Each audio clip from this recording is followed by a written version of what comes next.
जय श्री कृष्णा। जय श्री राधे। मनुष्य अपने किन कर्मों से स्वर्ग का अधिकारी हो सकता है, इसका विस्तार पूर्वक वर्णन करते हुए यमदूत कहने लगे। मध्याह्न के समय आया अतिथि मूर्ख, पंडित, वेद पाठी या पापी कोई भी हो, ब्रह्म के समान है।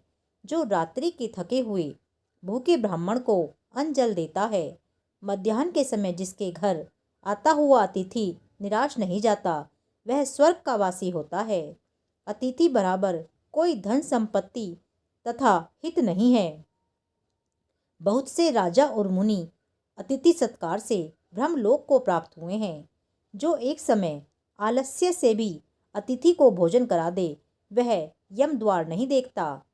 केशरी ध्वज से वैवस्वत देव ने कहा था कि जो कोई इस कर्म भूमि मृत्युलोक से स्वर्गलोक जाने की इच्छा रखता हो, वह अन्न का दान करे। दूत कहता है कि यमराज कहते हैं, अन्न के बराबर दूसरा और कोई दान नहीं है।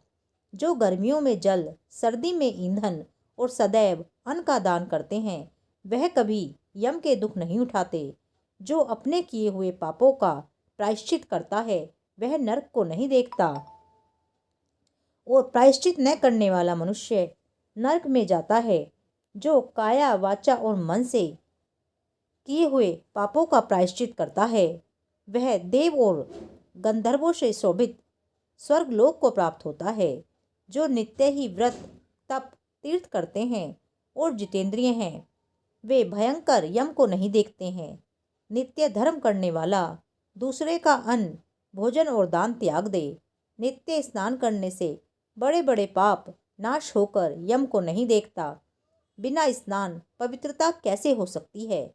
जो मनुष्य पर्व के समय चलते जल में स्नान नहीं करते हैं, वे बुरी योनियों को पाते हैं और नरक में जाते हैं। माघ मास में प्रातः स्नान करने वाले मनुष्य को नियम पूर्वक तिल, पात्र और तिल कमल का दान करना चाहिए। यमदूत कहते हैं कि हे विकुंडल, पृथ्वी, सोना, गो आदि परम दान करने वाला स्वर्ग से नहीं लौटता।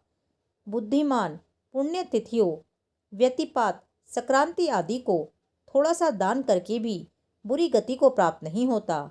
सत्यवादी, मौन रहने वाला, मीठा बोलने वाला, क्षमाशील, नीतिवान, किसी की निंदा ना करने वाला, सब प्राणियों पर दया करने वाला, पराये धन को तृण के समान समझने वाला मनुष्य कभी नरक को नहीं भोगता। 9वां अध्याय पूर्ण। जय श्री कृष्णा। जय श्री राधे।